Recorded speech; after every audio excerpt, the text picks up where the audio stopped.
Hey, I'm down here in my little workout area of my basement and want to do a quick PSA on hitting mats. So recently I had a student come in who I hadn't seen in a long time, and he said that he did really well throughout the summer, but that recently his swing hadn't felt the same.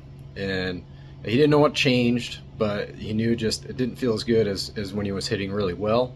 And so the first thing I noticed about him is he was hitting with a super narrow base, meaning his feet were much closer together than they should have been.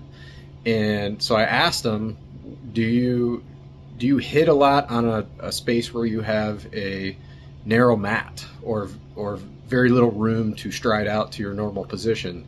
And he originally said no, and then his dad actually went to film and looked at his high school's hitting cage, and he's like, you know what?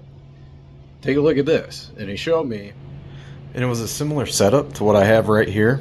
You notice it's a workout mat. It's a rubber workout mat, and it's honestly barely the length of this 34 inch bat right here.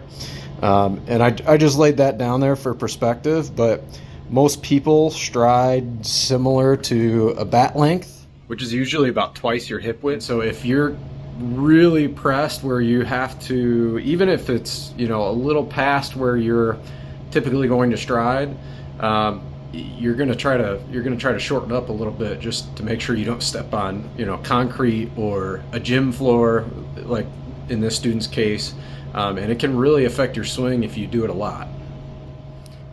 So please make sure, if you have a setup like this where you've got to shorten to stay on a mat, or even if it's cutting it relatively close, I highly recommend getting a wider mat or an extra mat, or just widening it out to where you don't even have to think about it. You can stride out and it's not even a concern that you're going to step off.